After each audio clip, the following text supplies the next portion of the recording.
Hola, ¿qué tal? Buenas tardes. Hola, muy buenas tardes. Hola, buenas tardes. Hola, Van, buenas tardes. bienvenidos. Tardes a ¿Por qué todos. se arriesga a entrar a un patio cerrado para robar bolsas? Buenas tardes. Ahí está, los que van ingresando. Voy a apagar los micrófonos. ¿Cómo les va? Muy buenas tardes a todos. Buenas. Ahí se están uniendo más participantes. Les agradezco la puntualidad.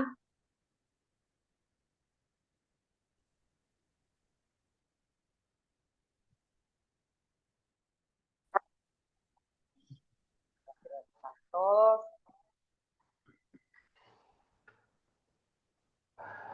Hola, ¿cómo van?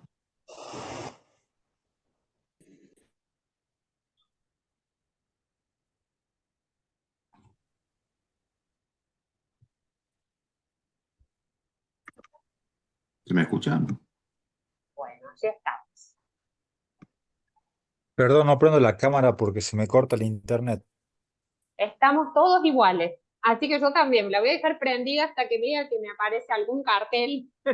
Y ahí tendré que hacer lo mismo, no se preocupen. Hola, ¿No? hola, hola. Hola Andrés, te escuchamos. Perdón. Hola, buenas tardes. Buenas tardes a todos. Hola, hago una consulta.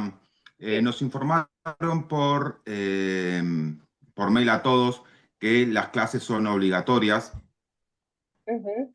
y que se toma asistencia. Ayer dimos metodología 2, mucho lo que vamos a estar hoy conectados, y queríamos saber eso, si hoy esta materia iba a ser obligatoria o después, como se hizo el resto de la maestría, cada uno lo ve online o lo ve después de la grabación, cada uno como prefiera. Bueno, les comento, esto para nosotros también es nuevo y nos han comunicado recién, no es una decisión de la carrera, sino a nivel institucional de todos los posgrados. A partir de este año, efectivamente, son obligatorias, sin embargo, yo pregunté si había alguna manera de tomar asistencia, me dijeron que no, que quedan los registros y ellos después toman debida nota, digamos. Las clases se graban, están siendo grabados en este momento, pero según me anticiparon, no se van a enviar el link de la grabación, ¿sí? Porque lo que se quiere es estimular, digamos, la participación en vivo, ¿sí? De nuevo, es una decisión de tipo institucional que nos acaban de comunicar tanto a los docentes de la maestría como a ustedes, ¿no? O sea, tenemos esa misma información. ¿Sí? Perdón, Karina, yo te hago una consulta. El tema es, uno se adhiere a este tipo de modalidad precisamente porque trabaja y por ahí tiene horarios complicados. Yo Totalmente. imagínate que doy clases en la tarde, unos días hasta las 8 de la tarde, otros días hasta las 11 de la noche. A mí me colocan una clase sincrónica a las 21 horas. Es imposible que yo asista. O sea, por más que quiera. No, Entonces ya voy lo a... he elevado, Laura, lo he bien. elevado y acuerdo con vos porque he tenido, apenas me hicieron la comunicación, a ver, a mí lo que me interesa es que puedan recorrerla la clase. Es ¿Sí? que esa es la Cuando idea. sea y es atento a la flexibilidad. Yo lo he elevado y de hecho yo tenía la posibilidad de grabarlo o no al encuentro y lo estoy grabando porque para mí tienen que poder ustedes tener el link de la grabación y los que no pudieron participar. ¿Mm? Pero hasta ahora esa La ha sido metodología la... lo enviaron. Ah, bueno, fantástico.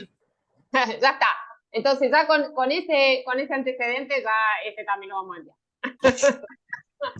Gracias. Claro, Inclusive, ya está. inclusive los que nos conectamos, o sea, también está bueno después poder repasar de vuelta la clase, No, o sea, totalmente. indistintamente. 37 alumnos hay ahora. Totalmente. Totalmente.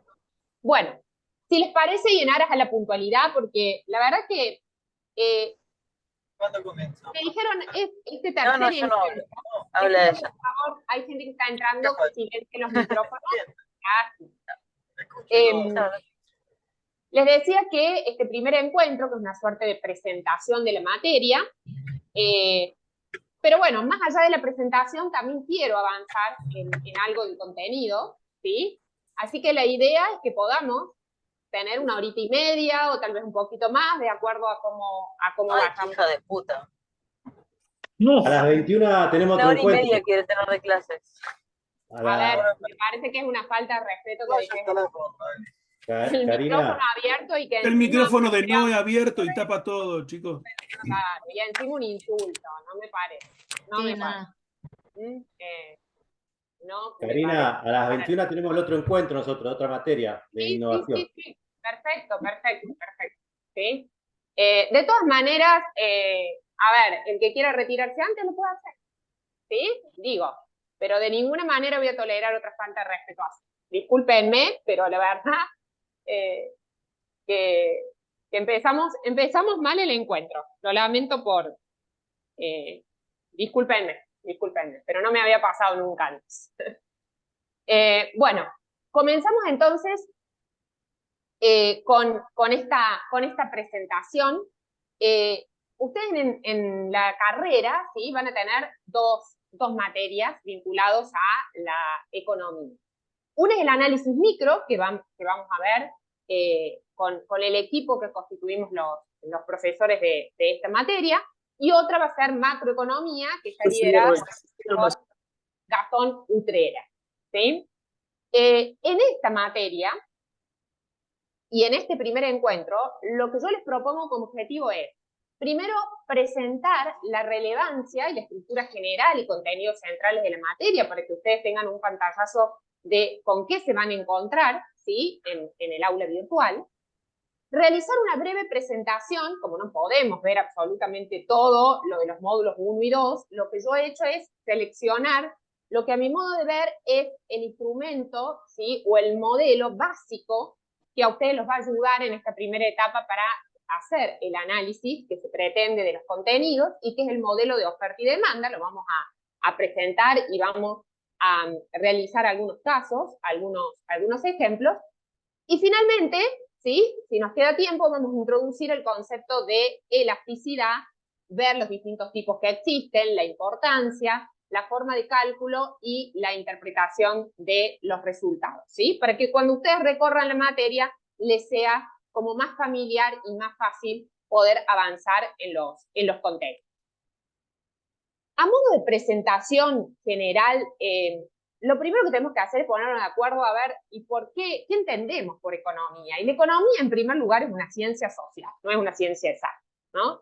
Y lo que estudia es la asignación de los recursos escasos entre diferentes usos alternativos, y lo que trata es de explicar lo que observa, es decir, trata de explicar fenómenos observados, como la mayoría de la ciencia lo hace a través de teorías y con la ayuda de modelos.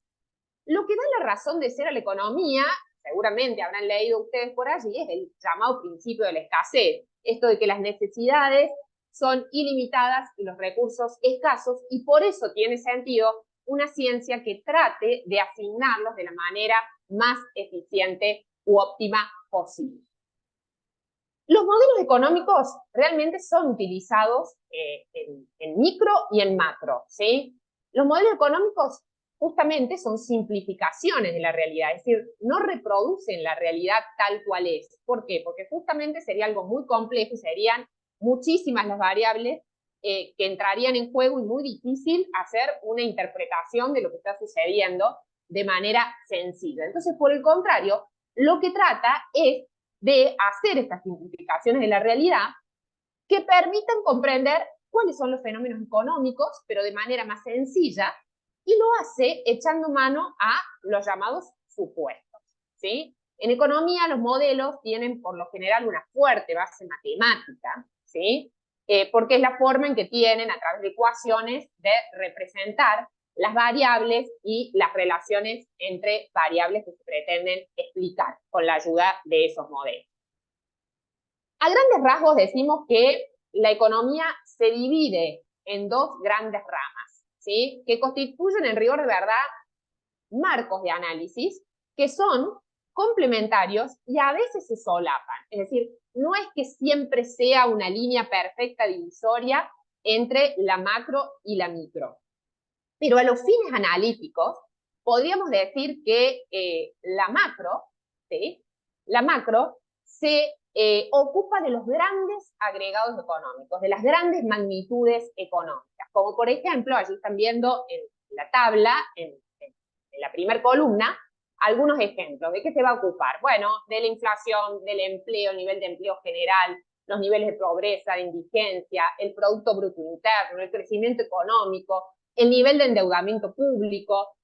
Cuando se habla de déficit fiscal, de balanza comercial, esto de exportaciones e importaciones, de la política económica, ya sea fiscal, cambiaria, exterior, comercial, etcétera. Bueno, son todos temas que le ocupan y le interesan a la macroeconomía. También la macro, y ahí es donde se toca con la micro en algunos aspectos, aborda análisis de mercados agregados de algunos bienes, como por ejemplo el mercado del trabajo o el mercado de bonos. Por el lado de la microeconomía, que es justamente lo que vamos a abordar en esta materia, lo que hace la micro es centrarse, ¿sí?, en explicar la manera en que toman decisiones económicas los agentes individuales. ¿Quiénes son estos agentes individuales? Los consumidores, las empresas y los distintos titulares, digamos, de los diferentes medios o propietarios de los diferentes medios de producción, ¿sí? Entonces, algunos ejemplos, ¿sí?, que podemos mencionar que son de competencia de la microeconomía, ustedes pueden allí recorrerlos en la segunda columna, serían, por ejemplo, que la micro va a tratar de explicar cómo deciden los consumidores de bienes y servicios qué y cuándo comprar, ¿sí?, de los mismos, qué variables van a tener en cuenta al momento de tomar esas decisiones de consumo. De eso se ocupa la microeconomía. Otra cuestión que le interesa a la microeconomía es cómo deciden las empresas cuánto producir de cada bien o servicio que ofrecen en el mercado y a qué precio, en el caso que tengan poder para influenciar en el precio, qué actitudes van a tener esas empresas frente a sus competidores, dependiendo de qué, de la tipología del mercado en donde operen, cómo se relacionan las empresas y los consumidores en los distintos mercados, ¿sí? El funcionamiento y la evolución de los mercados es un tema central, ¿sí?, que es dentro del ámbito, que está dentro del ámbito de competencia de la microeconomía. Por eso nosotros en esta materia vamos a analizar en este primer encuentro el modelo básico de mercado, de oferta y demanda, y vamos a continuar después en los otros encuentros caracterizando distintas estructuras de mercado y viendo las semejanzas, diferencias y cómo influye eso en las decisiones empresariales. También se dice que la micro se ocupa de lograr el mejor aprovechamiento de los límites, ¿sí? ¿Por qué? Porque obviamente estas decisiones que toman, por ejemplo, los consumidores, el consumidor cuando decide qué canasta de bienes comprar, cuando toma esas decisiones de consumo, no lo hace con independencia del presupuesto con el que cuenta. Entonces tiene la limitación, por ejemplo, del presupuesto, ¿sí?, que puede gastar. Lo mismo las empresas, ¿sí?, tienen un presupuesto para producir los bienes y servicios que venden. Entonces, por eso también se dice que la micro tiene que ver con los límites, ¿sí? Si ustedes miran rápidamente el listado de los temas de incumbencia de la micro, de la segunda columna de ese cuadro, ustedes ya pueden responder, ¿sí?, por qué resulta relevante para un empresario, para un emprendedor, para un directivo, para un gerente de empresa, tener conocimiento básico de los conceptos y herramientas del análisis microeconómico.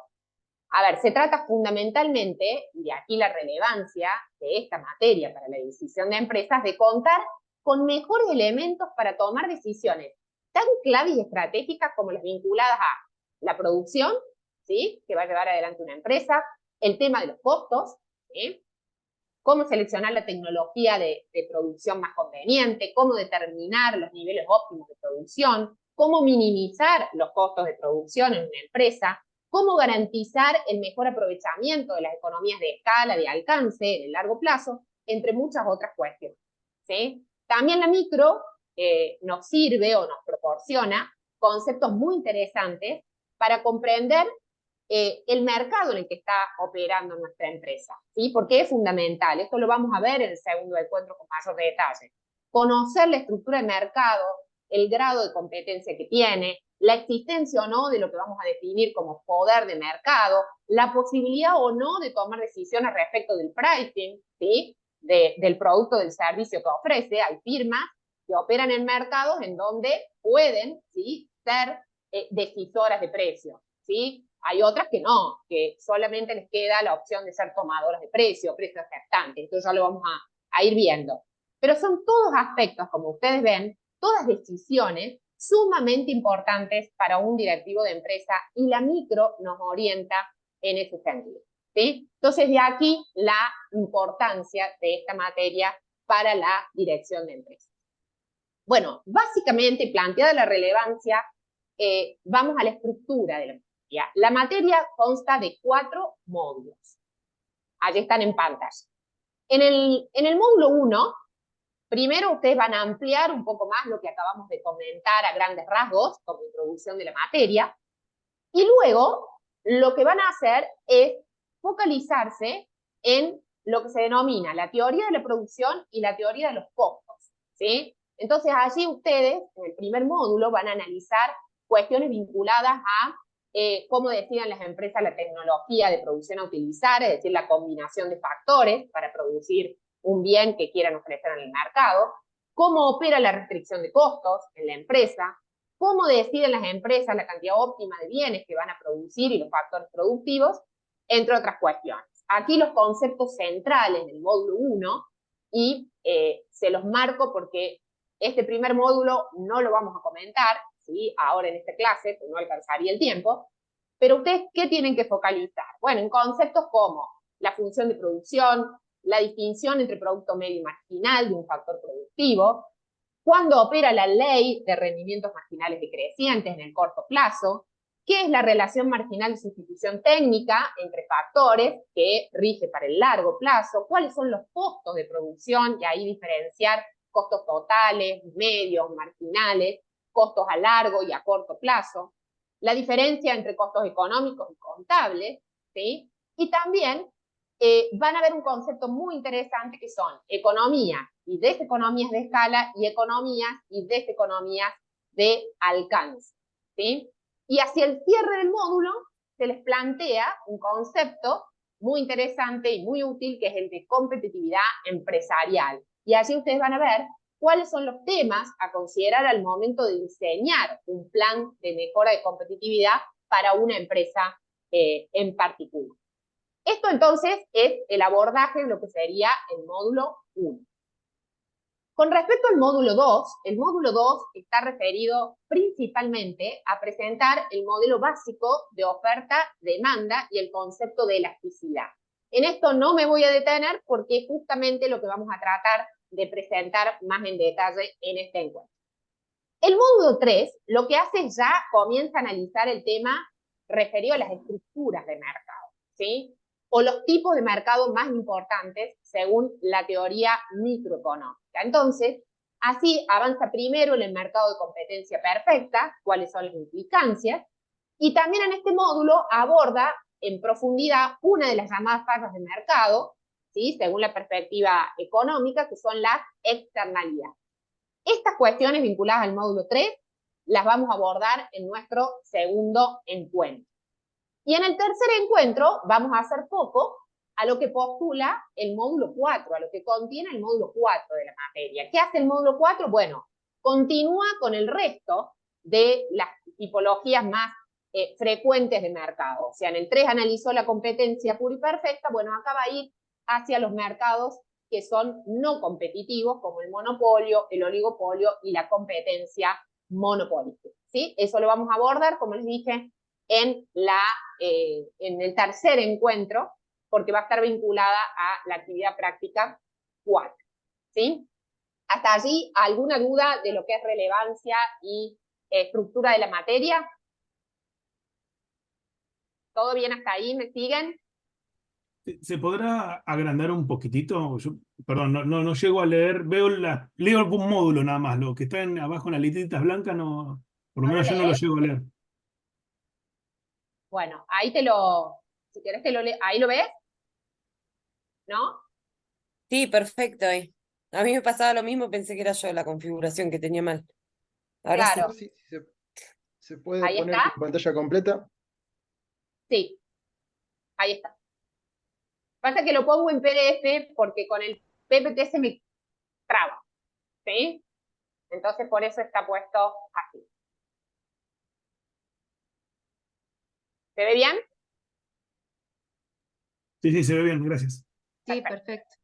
Bueno, como les decía, para este primer encuentro, pensé cuáles serían los temas de esta primera parte de la materia que me gustaría anticiparlos y definitivamente me incliné por presentarle uno de los modelos que utiliza la micro para analizar el funcionamiento de los mercados y que constituye algo así como el caballito de batalla, ¿sí? De la micro, que es el análisis básico de la oferta y de la demanda, ¿sí? O el modelo de oferta-demanda, como lo sabemos llamar generalmente. Bueno, este es un modelo, en primer lugar, es un modelo simple, ¿sí? Como todo modelo, simplifica la realidad, pero es muy útil, ¿sí? Para aplicar a diversos problemas que enfrentan las empresas, como por ejemplo poder entender cómo van a influir cambios determinados de la situación económica, ¿sí? Sobre el mercado de un bien, o medidas del gobierno sobre el mercado de un bien, cómo y por qué cambian los precios en un mercado y las cantidades que se intercambian, entre muchos otros temas, ¿sí? Pero como todo modelo, ¿se acuerdan que dijimos? Es una simplificación de la realidad y por lo tanto hay que echar mano a determinados supuestos, ¿sí? Para hacer esto, lo que hace el modelo es decir, bueno, vamos a suponer, en primer lugar, que el mercado funciona libre de intervenciones por parte del Estado, ¿sí? Y por tanto es capaz de ajustarse de manera automática, o sea, converger a lo que ya vamos a ver es una situación de equilibrio del mercado, cada vez que sufra alguna perturbación o situación que lo desequilibre temporalmente, ¿sí?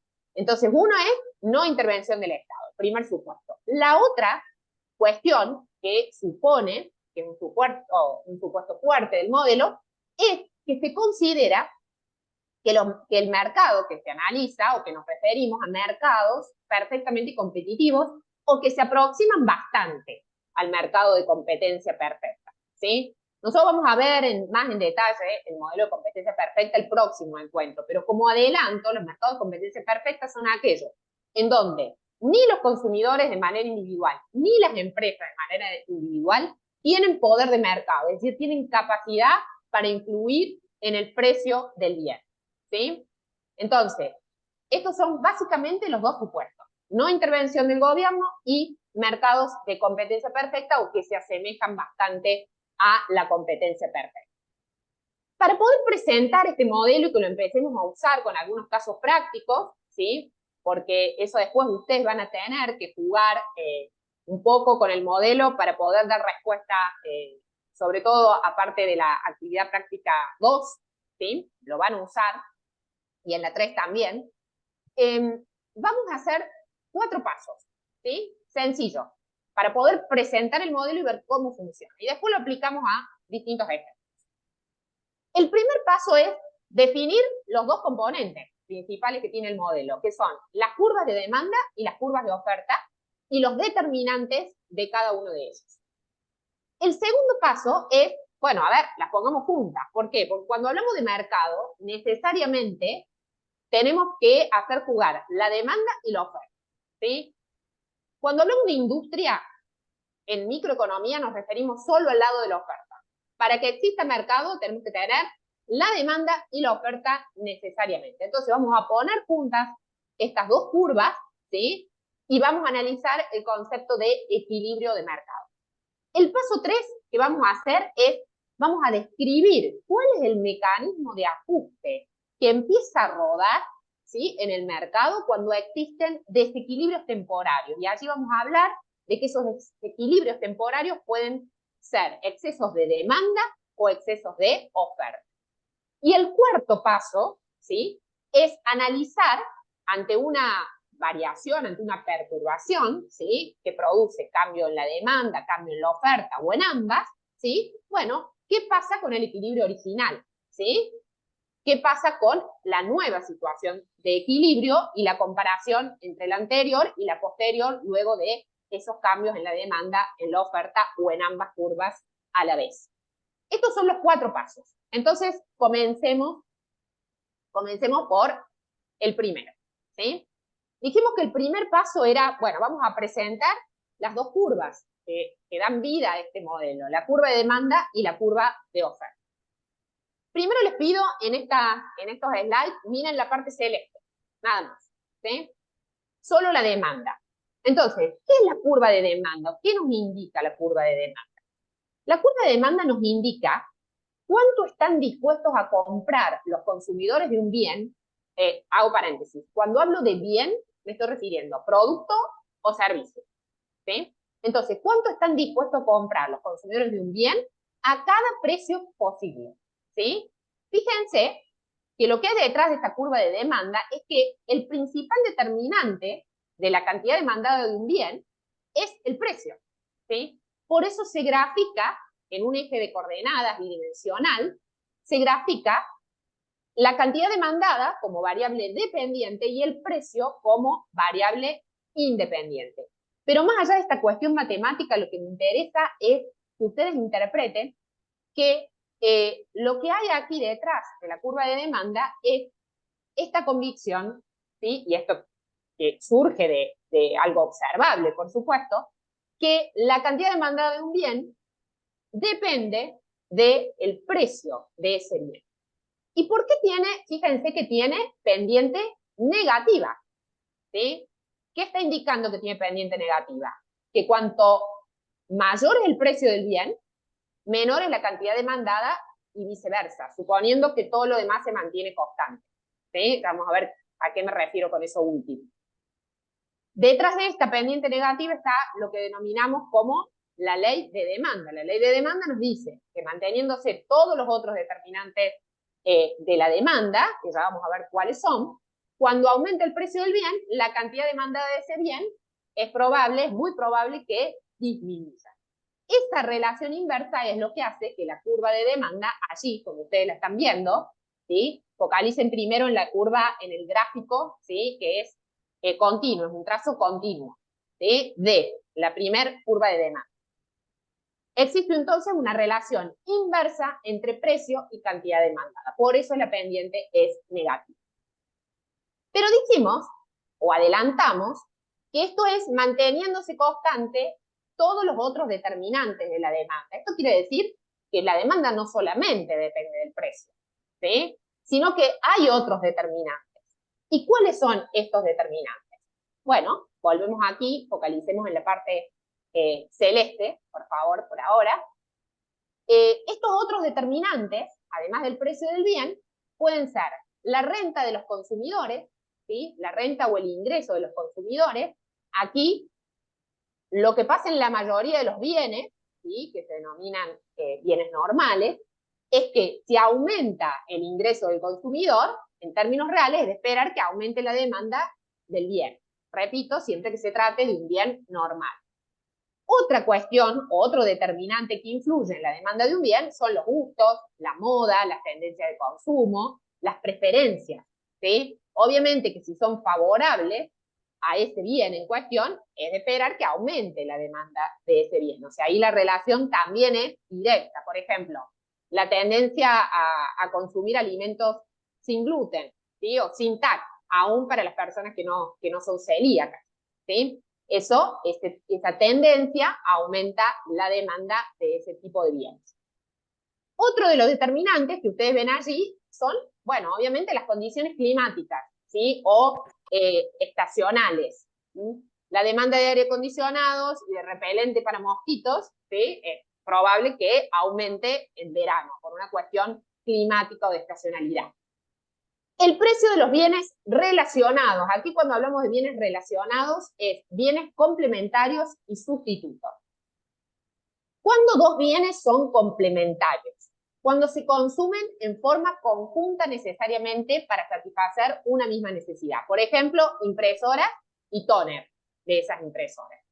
Entonces, es de esperar que si aumenta el precio del tóner, ¿sí? De las impresoras, disminuya la demanda de impresoras que utilizan ese insumo, porque usarlas se torna más oneroso para el consumidor, ¿sí?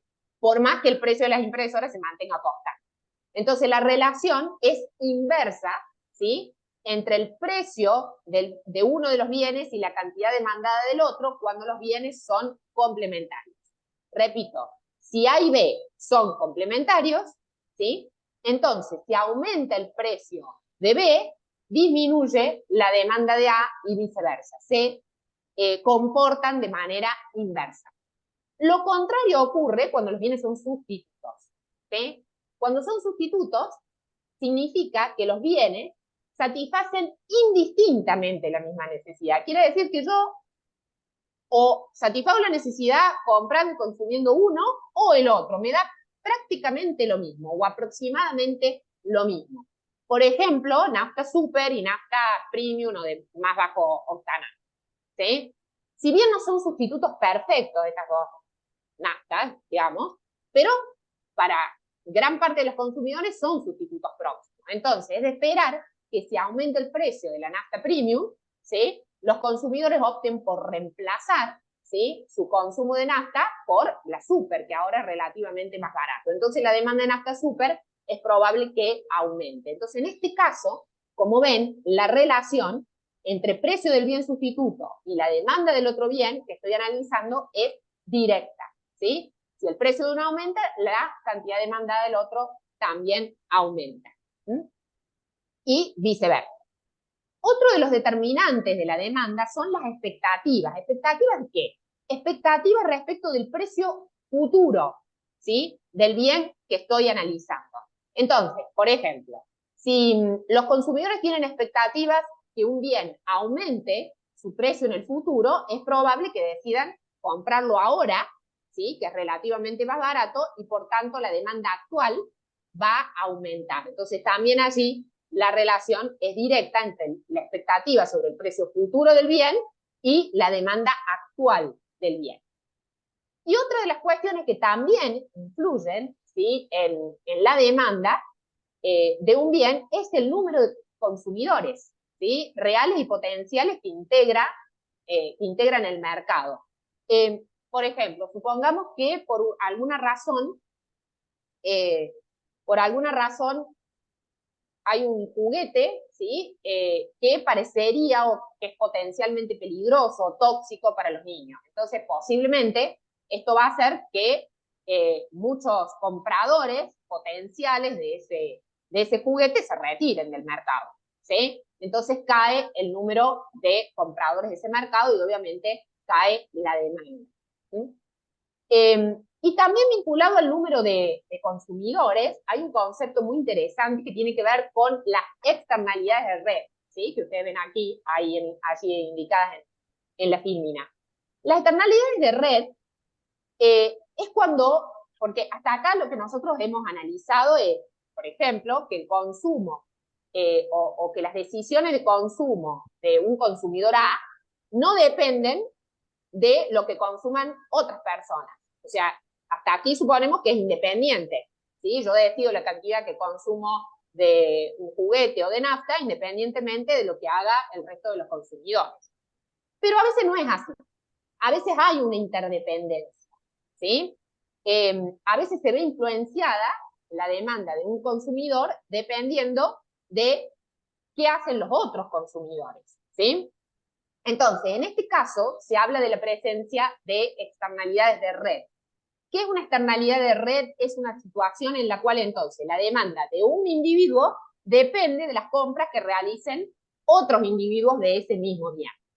Y ahí tenemos dos casos, digamos. Hay externalidades de redes que son positivas y hay externalidades de redes que son negativas. Un caso típico de externalidad de red positiva es el denominado efecto arrastre, ¿sí? Esta situación, ¿cuándo se da? Cuando un consumidor desea poseer el bien como consecuencia, en parte también, de que lo tienen otras personas, ¿sí? Como un efecto imitación. Bueno, esto es muy frecuente. El que tiene hijos pequeños habrá padecido este efecto con los juguetes para los chicos, ¿no? Se pone de moda un determinado juguete y bueno, y lo quiere, cuanto más lo tienen, más lo quiere el resto, ¿no? Los accesorios de moda también puede ser otro ejemplo. Entonces, en este caso, cuanto mayor es la cantidad de consumidores, ahí está el determinante número de consumidores de ese bien, mayor será la demanda de ese bien por parte de estos consumidores. El caso de externalidad de red negativa se denomina a veces efecto Snob, ¿sí? Es la situación inversa, en donde el consumidor va a comprar cuanto menos sea la cantidad de consumidores que tenga ese mercado, ¿sí? O sea, cuanto más exclusivo sea ese bien. Por ejemplo, obras de arte, diseños exclusivos o ediciones limitadas de auto, cuestiones vinculadas a la decoración de la vivienda, que sean muy exclusivas, joyas, etc. ¿Sí? Entonces, en este caso, cuando opera el efecto Snob, cuanto menor es la cantidad de consumidores que compren un determinado bien, mayor será la demanda de este bien por parte de estos consumidores que buscan exclusividad, básicamente. ¿Sí? Otra de las cuestiones que tenemos que tener en cuenta, ¿sí? Cuando analizamos la curva de demanda, y que lo van a leer reiteradamente a lo largo de la materia y de las lecturas, tiene que ver con diferenciar lo que es un cambio en la cantidad demandada versus un cambio en la demanda. Para eso vamos a volver al gráfico que veíamos aquí en la parte izquierda, ¿sí? Cuando lo que varía es el precio del bien que estoy analizando, por ejemplo, estoy analizando el mercado del té.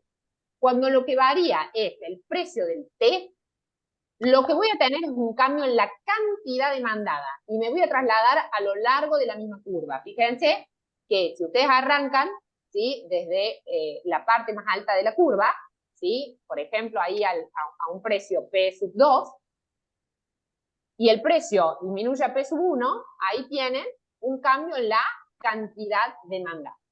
¿Sí? Estamos a lo largo de la misma curva, nos desplazamos hacia abajo o hacia arriba, dependiendo si el precio baja o sube, pero de la misma curva. ¿Sí? Mientras que si lo que varía es cualquiera de los otros determinantes, recuerden acá, ¿sí? Ingresos, gustos, precio de los bienes complementarios sustitutos, expectativas, condiciones climáticas, número de consumidores, es decir, cualquier determinante distinto del precio del mismo bien, ¿sí? En este caso distinto del precio del té, es un cambio en la demanda. ¿Y eso cómo se representa? Por un traslado de la curva. Allí tendrían ustedes de asterisco, ¿sí? Que es la línea punteada.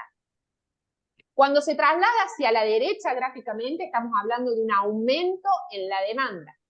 ¿Sí? ¿Cómo van a ver eso? Fíjense, tomen el precio P sub 1. P sub 1, si van hasta la primera curva, la cantidad demandada es Q sub 1. Si van hasta la segunda, es Q sub 2. O sea, claramente implica que para cada precio ha habido un aumento en la cantidad demandada, entonces se ha desplazado toda la curva y hay un cambio en la demanda. ¿Sí? Repito, como regla, cuando lo que se modifica es el precio del bien del mercado que estoy analizando, tengo un cambio en la cantidad demandada y el desplazamiento a lo largo de una misma curva de demanda. Cuando varía cualquier otro determinante distinto del precio de ese bien, el ingreso, las expectativas, el precio de los bienes complementarios, sustitutos, etc., hay un cambio en la demanda y se desplaza toda la curva. Hacia la derecha si es aumento de la demanda y hacia la izquierda si es disminución. ¿Sí? ¿Estamos hasta ahí? ¿Vamos bien? ¿Pasamos a la oferta? Sí, perfecto, Karina. Bueno, Todo gracias. perfecto. Muchas gracias, Laura y Javier. Muy atentos. Hacemos lo mismo con la oferta. ¿Sí?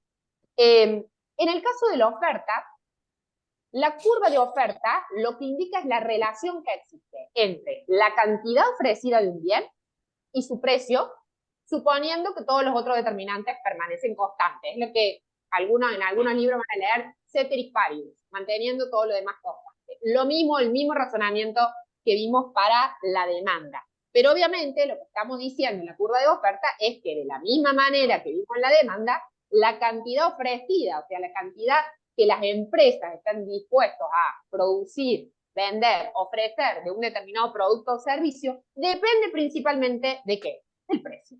¿Sí? Y detrás de esto está la ley de oferta. ¿Sí?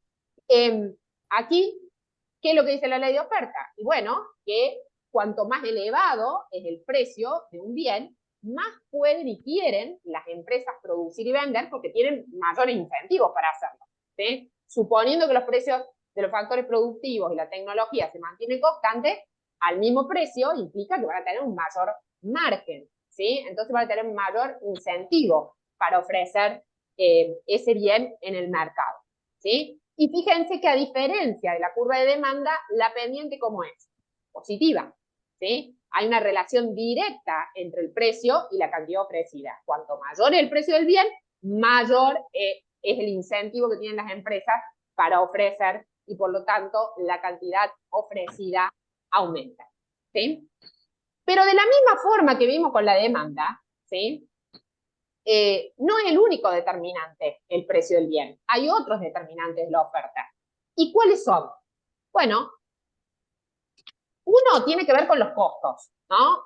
Los costos están principalmente influenciados por los precios de los factores productivos que utilice la empresa para producir ese bien, ¿sí? Es decir, los salarios reales, el precio del capital, ¿sí? El capital físico, ¿no? Maquinaria, instalaciones, no el financiero, cuando nos referimos al capital, el capital físico. El precio de las materias primas, el precio de los insumos, ¿sí? Entonces, si cualquier factor, ¿sí? Se ve influenciado, o sea, se ve su precio aumentado, aumentan los salarios, aumenta el costo de las materias primas, eso, ¿cómo va a ser percibido? Va a ser percibido, obviamente, por un aumento en los costos de producción. Y si aumentan los costos de producción, considerando que todo lo demás se mantiene constante, obviamente que las empresas, ¿sí? Van a disminuir la oferta de ese bien, porque va a haber menos margen, menos incentivos a ofrecer ese bien. Otro de los determinantes es la tecnología, ¿sí? Una mejora tecnológica, ¿sí? Por ejemplo, una mejora en la gestión, ¿sí? Generalmente lo que hace es las mejoras tecnológicas en la gestión o a partir de una mayor automatización de la empresa, etcétera, lo que hace es impactar en el costo. ¿Sí?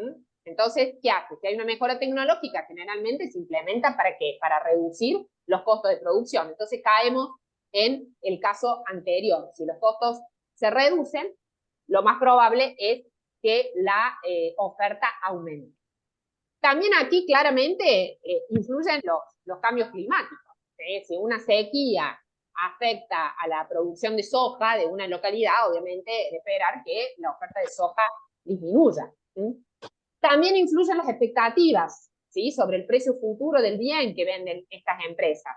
Si las empresas tienen la expectativa de que el precio del bien que venden va a aumentar en el futuro, ¿sí? Entonces van a querer ofrecer y vender menos ahora y más después, cuando sea relativamente más caro. Entonces, por lo tanto, es de esperar que la oferta actual disminuya. Este comportamiento, si ustedes recuerdan, es inverso al que pasaba con la demanda, ¿sí?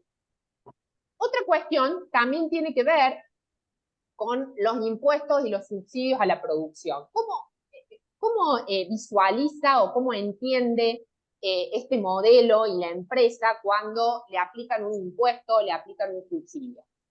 Los impuestos a la producción son percibidos como un aumento en el costo. Entonces, si aumenta el costo, ya vimos, cae la oferta.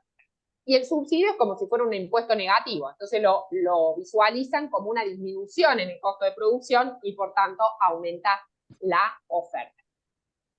Luego ya vamos a ver otros casos de intervención directa del Estado vinculado a precios máximos y mínimos cuando veamos algunos ejemplos.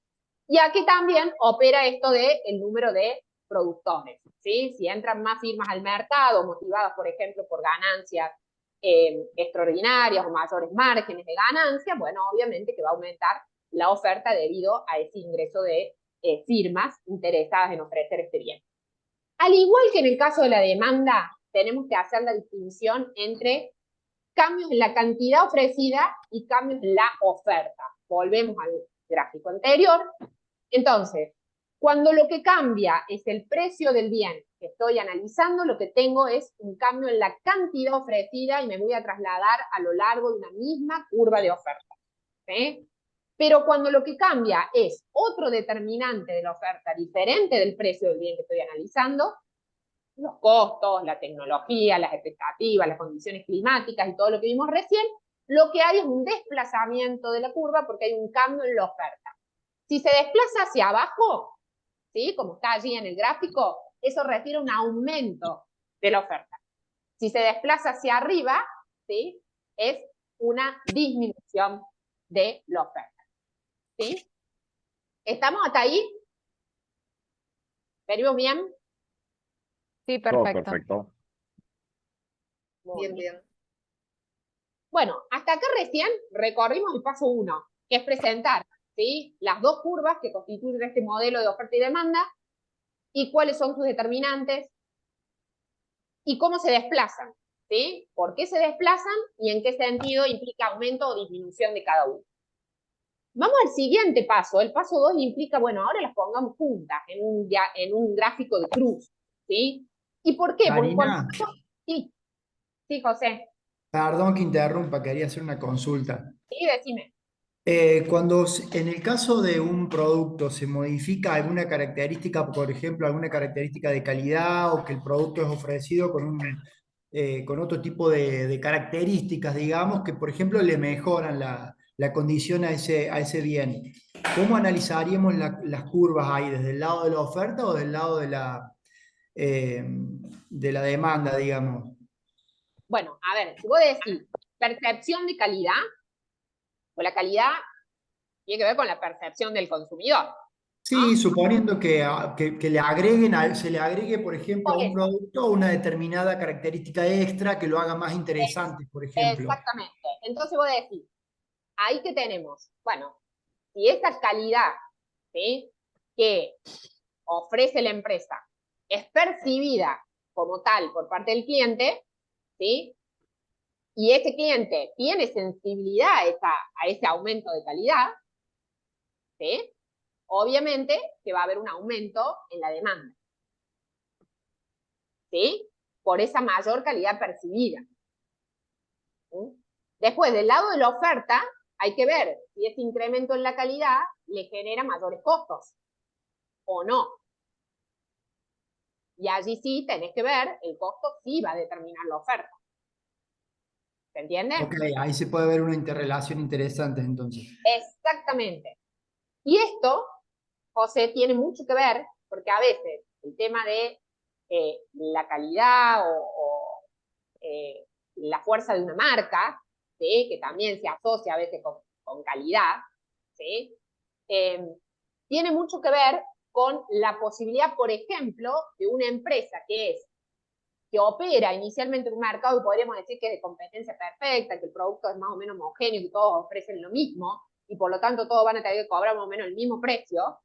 Este tipo de diferenciación que vos estás diciendo puede llevar, ¿sí?, si es bien captado por el mercado, a que la empresa se corra de esa competencia perfecta y tenga un cierto poder de mercado. Eso es lo que pasa con algunos mercados de competencia monopolística que vamos a ver en el módulo 4, ¿no?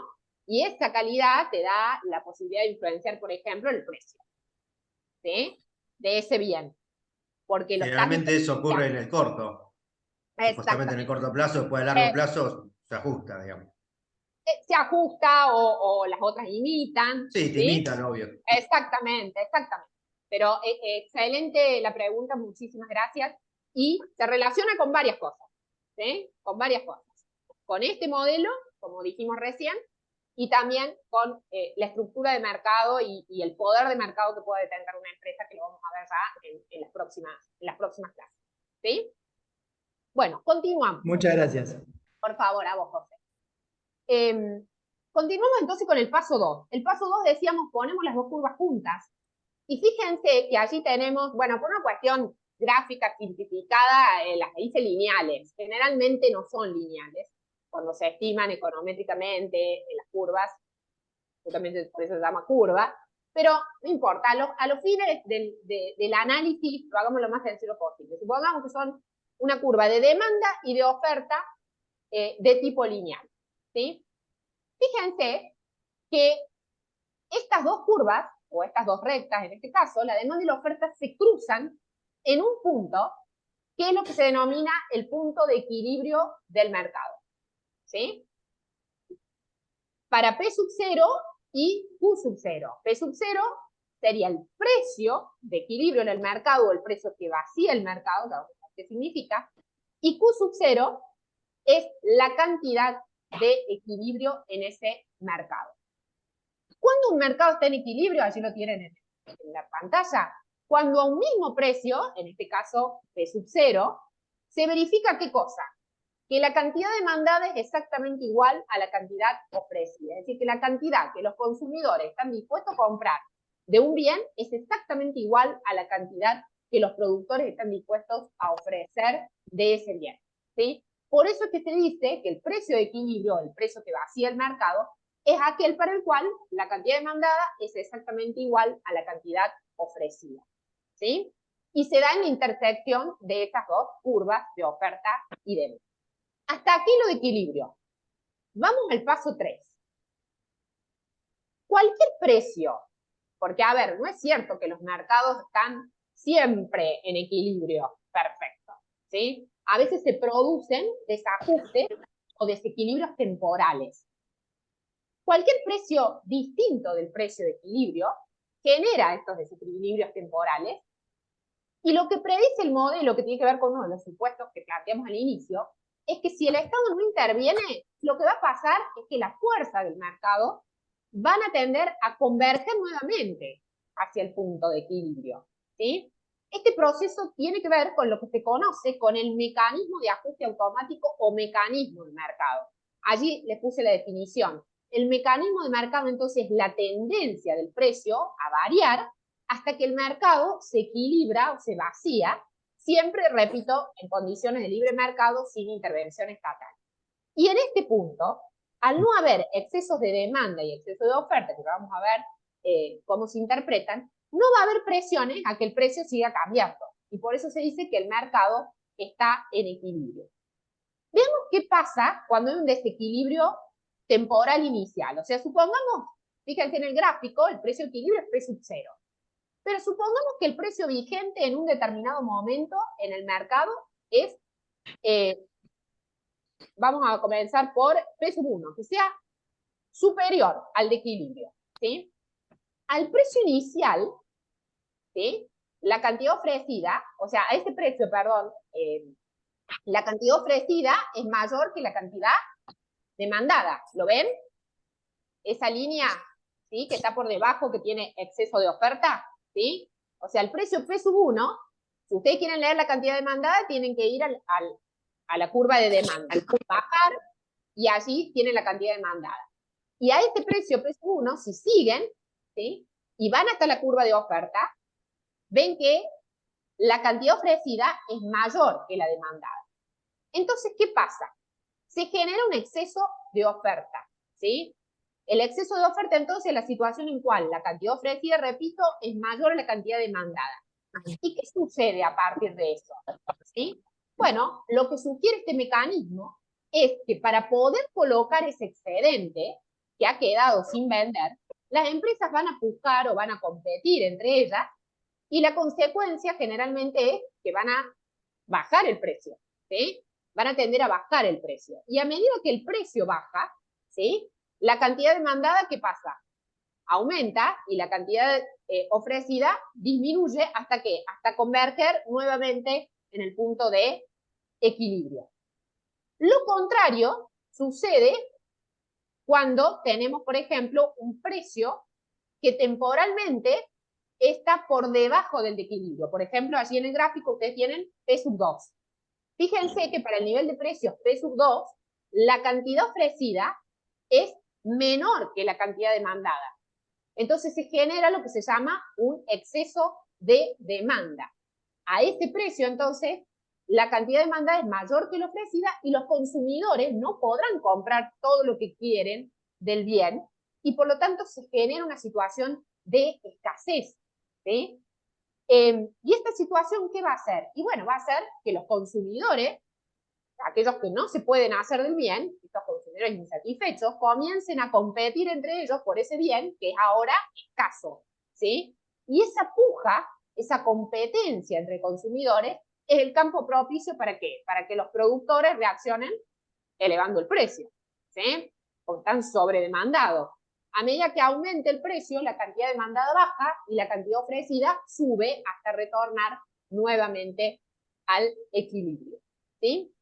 Entonces, Allí ustedes ven que este mecanismo automático de ajuste se pone en marcha cuando temporalmente un mercado está o presenta exceso de oferta o exceso de demanda, pero las fuerzas del mercado tienden a converger nuevamente a la situación de equilibrio, siempre y cuando el Estado no se meta, el Estado no intervenga. Eso postula este modelo.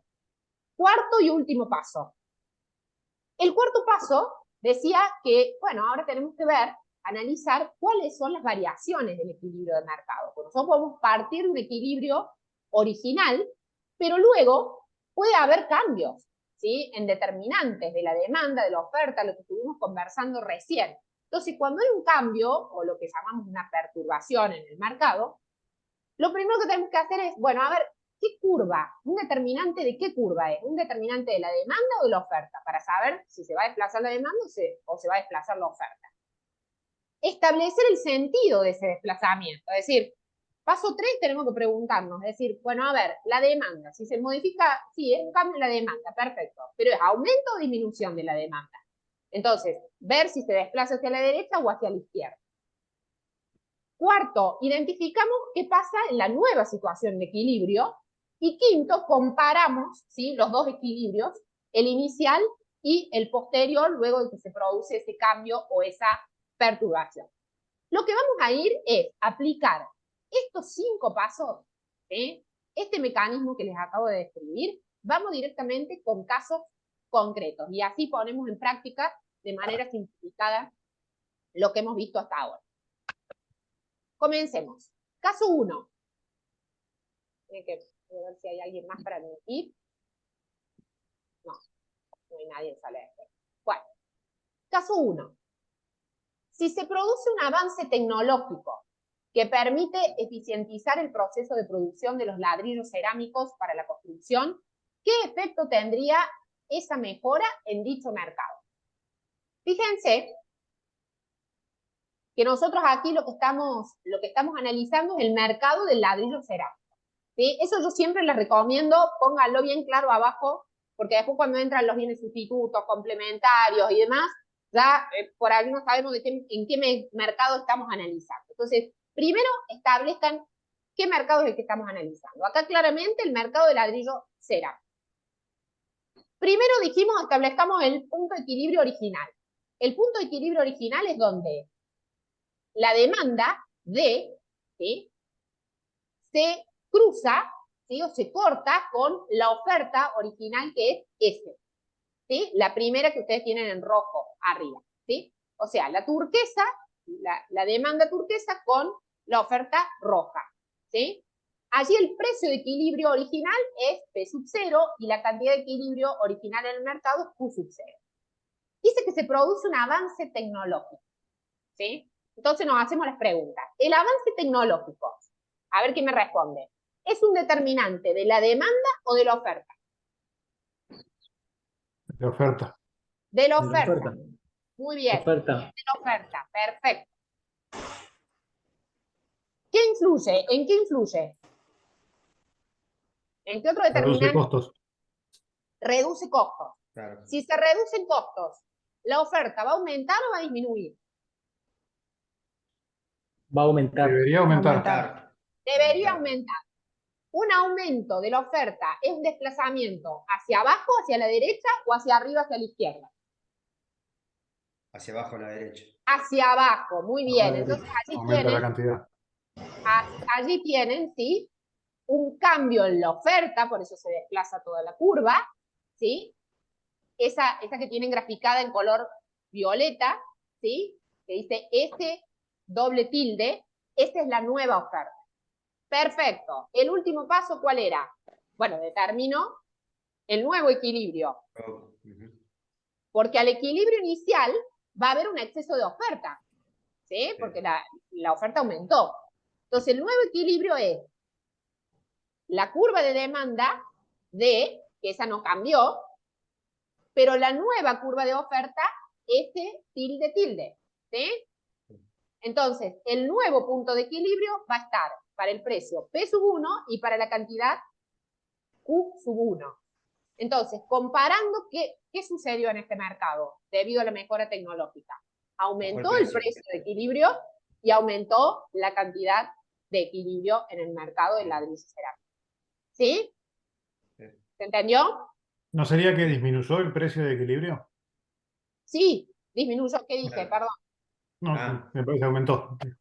Ay, bueno, perdón, no. De P0 a P1. Disminuye el precio de equilibrio y aumenta la cantidad de equilibrio. ¿Sí?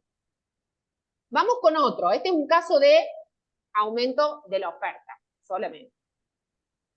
Si producto de las negociaciones sindicales recientes aumentan los salarios reales de los trabajadores que emplea la industria del té, ¿qué efecto es probable que tenga en dicho mercado? De nuevo, mercado del té. Porque aumenta el costo. Muy bien, aumenta el costo. Si aumenta el costo, ¿qué curva se va a desplazar? La de la oferta. La de la oferta. Bien. ¿Hacia arriba o hacia abajo? ¿O hacia la derecha o hacia la izquierda? Hacia arriba. Hacia arriba a la izquierda, muy bien. Entonces, fíjense que si comparamos, primero el equilibrio estaba a nivel de P0 y Q0.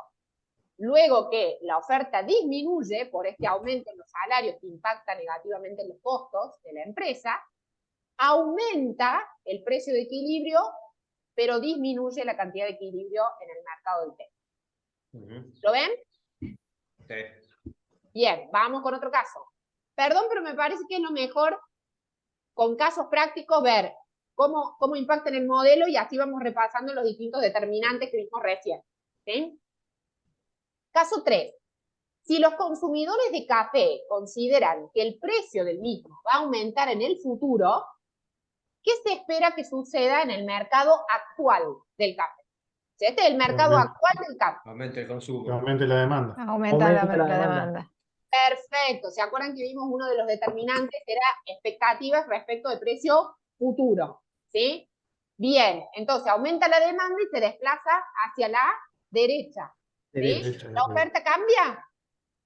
No. No, en principio no nos dice nada.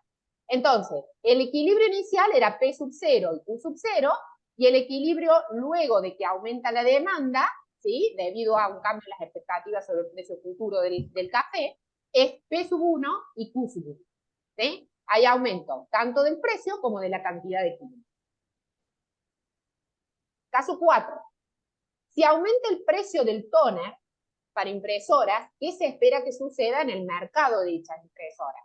Acá es cuando empiezan a jugar dos bienes, por eso que yo le digo, mercado de impresora, ese es el mercado que quiero analizar, ¿sí? Es el que voy a graficar, consejo, pónganlo siempre bien claro abajo. No. Se enojó ese perro. Se enojó. Perdón. Decí que no te escuchó el mío, que está acá en un chihuahua, porque es histérico, no. Vamos a hablar. Sí. Disculpe, ¿podemos volver un segundo al caso 3? ¿Cómo no? Sí. En ese caso, ¿necesariamente hay un aumento de precio o la curva se podría desplazar, digamos, más hacia la derecha, manteniendo el precio y solamente solicitando más cantidad? Bien, excelente pregunta. En realidad, el precio, como están dadas las curvas, sí va a aumentar. Lo que no podemos precisar, y para eso vamos a echar mano a otro concepto, que justamente la elasticidad, es cuán grande va a ser el cambio. ¿Sí? Entiendo.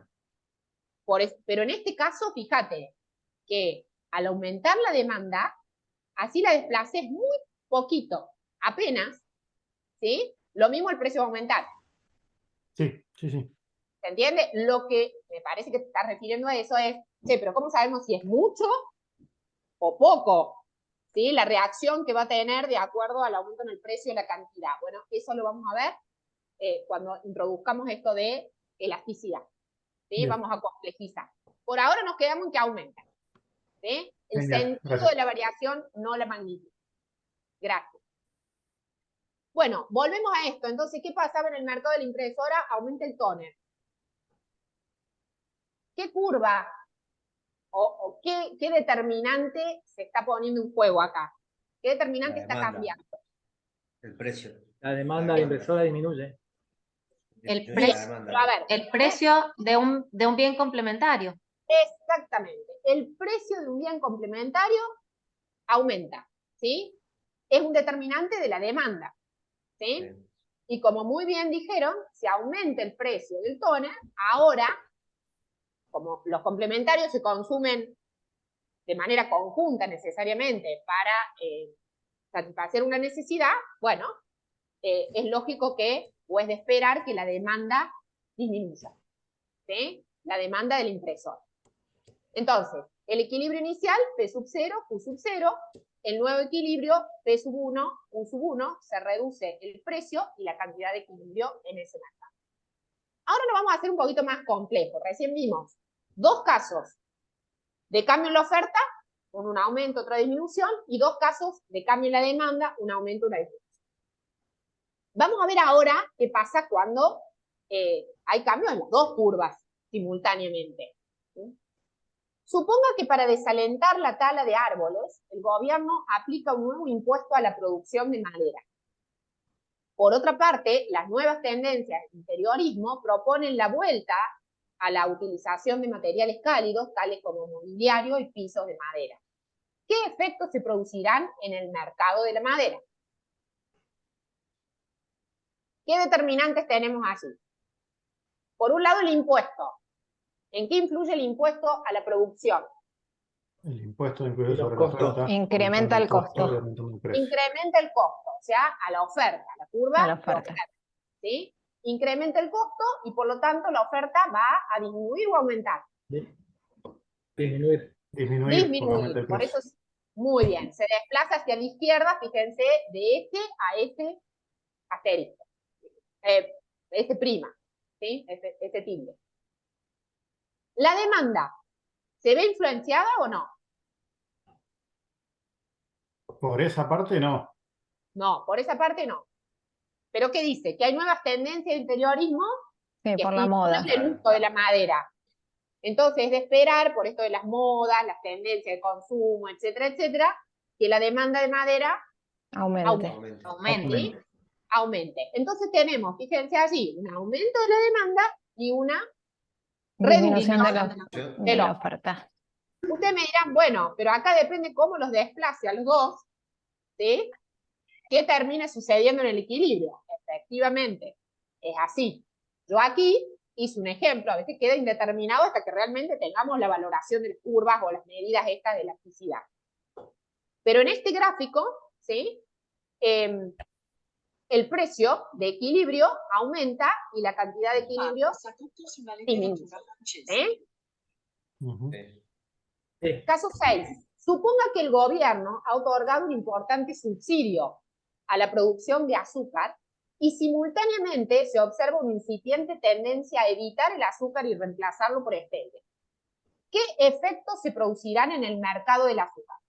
Y los contrarios a los de recién. A ver, el subsidio impacta en los Básicamente la costos. oferta.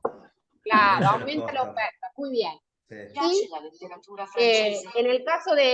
Y se reduce la demanda. Y se reduce la demanda, ¿sí? Por esta tendencia a reemplazar por esto. Muy bien. Último caso de este tipo. Y después vamos por controles de precios. Suponga que se han registrado fuertes tormentas de granizo sobre el área de cultivo del tomate local y simultáneamente se ha producido un aumento en el precio de los tomates de conserva. ¿Qué efectos se producirán en el mercado del tomate natural local? O sea, lo que estamos analizando es el mercado de tomate natural local. Por una parte, sufrió las inclemencias del tiempo. La Entonces, tormenta la va a oferta. reducir la oferta y aumentar el precio. Perfecto. Pero por el otro lado, ¿qué pasa? Se incrementa. Por el otro lado tenés un producto sustituto. Muy bien, aumento del precio de un sustituto. Entonces, aumenta la demanda. Aumenta la demanda. Del tomate natural. Perfecto. ¿Se entiende hasta aquí? Sí. Perfecto. Sí, sí. Bárbaro. Vamos entonces con dos últimos casos que que les quiero compartir, y estos dos últimos casos que refieren a efectos de una intervención estatal, pero directa, como es el control de precios, los llamados precios máximos y precios mínimos. Vamos con ejemplos, con un caso directamente. Cuando el gobierno, acá dice, el gobierno considera que el precio de la leche vacuna para consumo humano es demasiado elevado y decide fijar un precio máximo para beneficiar a los consumidores. ¿Qué resultado sería esperable en dicho mercado? En primer lugar, a ver, si el precio en ausencia de intervención, ¿cuál va a ser el que va a regir en el mercado? Antes de que fije un precio máximo, mínimo, lo que fuere. El precio de equilibrio. Exacto. Perfecto, Laura. P sub 0. ¿Sí? Esa va a ser la cantidad, el precio y la cantidad de equilibrio. Ese es el precio de equilibrio. Si yo fijara un precio máximo por encima del de equilibrio, ¿tendría sentido? O sea, un precio superior a P sub 0. No, ninguno. No, No, ¿por qué? Porque va a regir ¿cuál? claro. El El de precio equilibrio. El precio máximo es lo Precio máximo máximo que fijado yo por el puedo gobierno. cobrar por un bien según la ley, según la disposición legal que pone el gobierno, según la traba que pone el gobierno. Ahora, por debajo, no estoy infringiendo la ley. Entonces, primera cuestión, para que un precio máximo sea realmente efectivo, o sea, tenga algún efecto en el mercado, tiene que estar por debajo del equilibrio, primero. Allí lo tienen, por debajo, precio máximo, en el gráfico. ¿Qué pasa a ese precio máximo más bajo? La cantidad ofrecida, fíjense, es Q sub 1, y la cantidad demandada es Q sub 2. Sí. Entonces, ¿qué hay? Un exceso de Demanda. demanda. Exactamente, es un exceso de demanda. O sea, al precio máximo se genera un exceso de demanda y por lo tanto una situación de escasez. ¿Sí? Claro. Este exceso de demanda, Desabastecimiento que provoca el tal control de precios. cual, genera desabastecimiento, genera ¿qué cosa? Obstáculos, digamos, los proveedores para, digamos, para asignar los bienes escasos ponen obstáculos para comprar, Desinversión. racionamiento de oferta, claro, exactamente. Esto de restricciones, sea la cantidad, no más de una lata de atún por persona. Claro. Sí, lo hemos vivido. Demoras en los envíos y, por supuesto, sobreprecios encubiertos y surgimiento del mercado negro. ¿No? Sí. Entonces, las consecuencias de este tipo de control estatal, ¿cómo van a ser sobre los consumidores a los que se pretende beneficiar y los productores? Bueno, los consumidores que logran adquirir el bien, o sea, los que se quedan con Q sub 1, con esa cantidad, bueno, hasta 8, porque obviamente pagaron el precio más bajo que hubiera regido en el mercado. Pero el problema es que hay muchos otros que no pudieron comprar, que son consumidores insatisfechos, ¿sí? Que no pueden comprar el bien, hacerse del bien, aún que estaban dispuestos a pagar ¿cuánto? P sub 0, el precio de equilibrio, es un precio más alto, ¿sí? Entonces quedan excluidos por el racionamiento implementado y obviamente esos consumidores que no lo pueden comprar tienen pérdida de bienestar. Y los productores salen perdiendo. ¿Por qué? Porque cobran un precio más bajo, incluso algunos, ¿sí? Vamos a ver después en otras clases, hasta pueden verse forzados a abandonar el mercado, ¿sí? Esto respecto al precio máximo. Veamos un caso de precio mínimo. El más común es el salario mínimo, ¿sí? Entonces, fíjense, en este caso, el gobierno ha dispuesto a intervenir en el mercado laboral de los obreros de la construcción, estableciendo un salario mínimo para beneficiar a los trabajadores de ese sector. ¿Qué resultado sería esperable en dicho mercado? Entonces, de nuevo, estamos analizando el mercado laboral de los obreros de la construcción, ¿sí? Lo mismo que hicimos en el caso anterior. Para que sea efectivo un precio mínimo, tiene que estar por encima del de equilibrio, porque si lo ponemos por debajo, va a regir el de equilibrio, ¿sí? Segundo, al salario mínimo, ¿sí? Hay un exceso de oferta. ¿Por qué? Fíjense que ahora tenemos la demanda de trabajo. ¿Quiénes demandan trabajo? Las empresas. Las empresas. ¿Sí? Las empresas constructoras demandan trabajo de estos obreros. Y detrás de la oferta, ¿quiénes están? los obreros, ¿sí? Que Los son los que obreros. ofrecen el trabajo. Entonces, el equilibrio inicial estaba en el salario W sub 0 y la cantidad de empleo L sub 0. Ahora que el gobierno dice, no, menos de W1 no le vas a pagar. Entonces, a ese salario, la cantidad demandada de trabajo, o sea, lo que están dispuestos a contratar las empresas de mano de obra, es menor que lo que ofrecen los obreros. Entonces, ¿qué se produce? Un exceso de oferta. ¿Y traducido qué es? Desempleo. Desempleo, menos trabajo. Desempleo. Exactamente.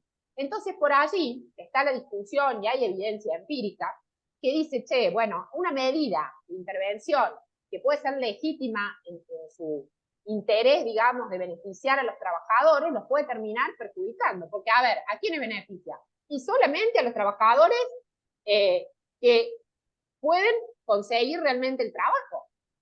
Pero hay un montón de que no consigue, va a estar desempleado y que estaría incluso dispuesto a trabajar a un salario menor. Pero como legalmente no le pueden pagar menos, bueno, obviamente que queda sin trabajo y entonces no es cierto que el bienestar de todos los trabajadores de ese mercado va a mejor. Profesora, disculpe, ¿no sería un exceso de la demanda de los trabajadores? Perdón si no entendí. No, a ver, en este mercado, los que demandan, ¿sí?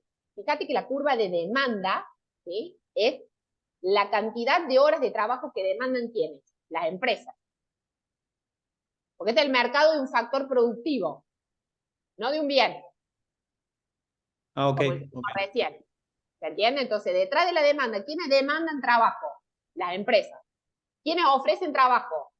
Los trabajadores. Entonces, con esa curva de demanda y con esa curva de oferta, lo que hay es un exceso de oferta, ¿sí?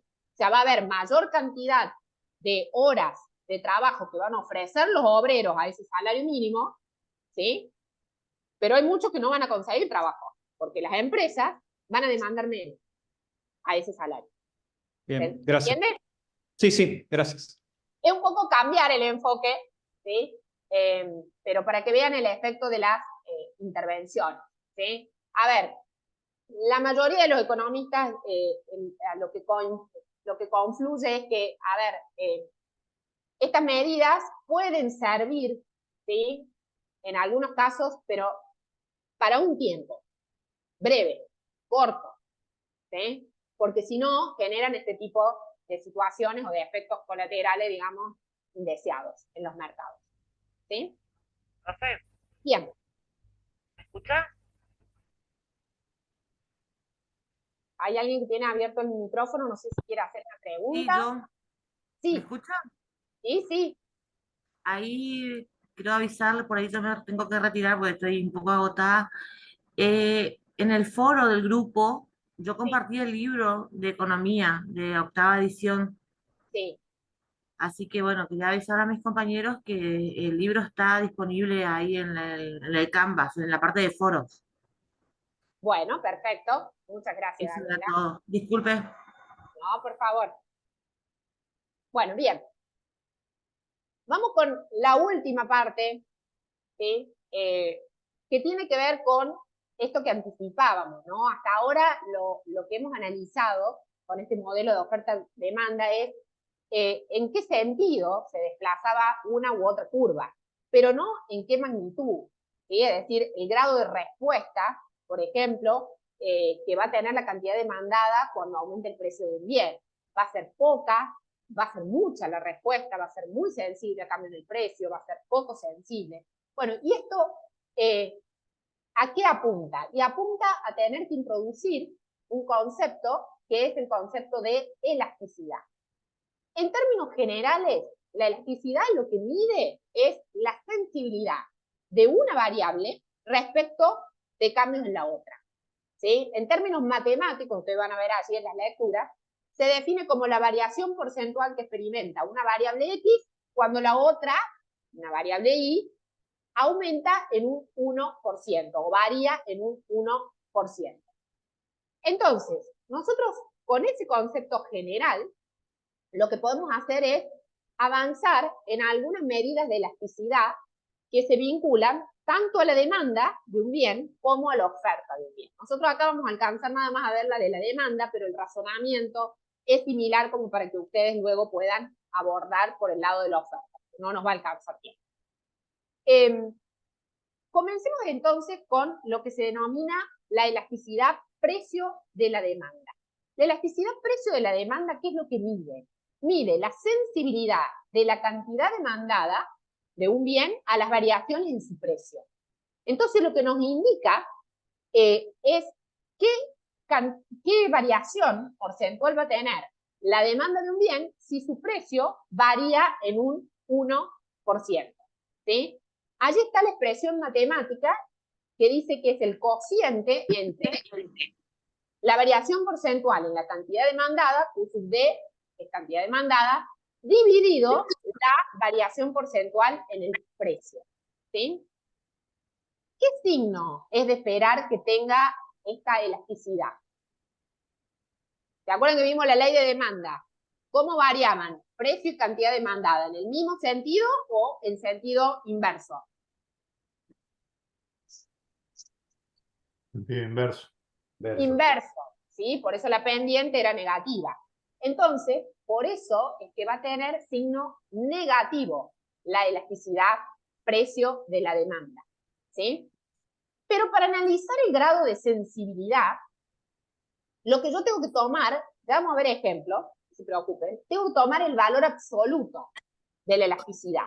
Por ejemplo, si la elasticidad precio de la demanda me da menos 5, le saco el signo menos, ¿sí? Porque eso tiene que ver con esto, con esta relación inversa nada más, y tomo el 5 en valor absoluto. Tomándolo en valor absoluto digo, ¿es igual a 1? Si fuera igual a 1, la elasticidad se dice que es unitaria. ¿Qué significa que es elasticidad unitaria?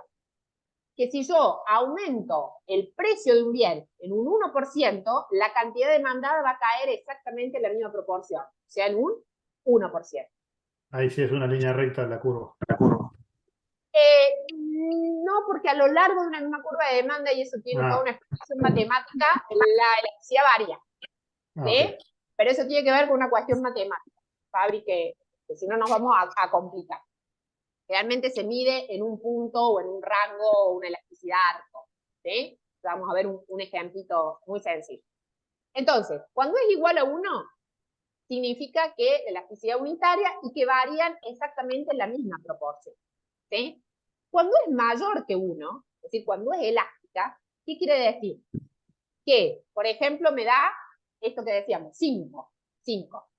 Por cada un 1% de aumento en el precio, ¿sí? La cantidad demandada disminuye en un 5%. ¿Qué quiere decir? Que es más sensible, ¿sí? O sea, la reacción es más que proporcional al cambio en el precio. La reacción que tiene sobre la cantidad demandada. O sea, que es un bien elástico, sensible respecto del precio. Por el contrario, cuando el valor me da en valor absoluto de la elasticidad menor que 1, supongamos 0,2, ¿qué significa? Que si el precio aumenta en un 1%, ¿sí? La cantidad demandada va a caer ¿en cuánto? En un 0,2%. 0,2%, o sea, menos que proporcional. Entonces ahí decimos inelástica. Es poco Perdón, sensible. Sí. profesora, no estoy entendiendo porque es un delta de porcentajes.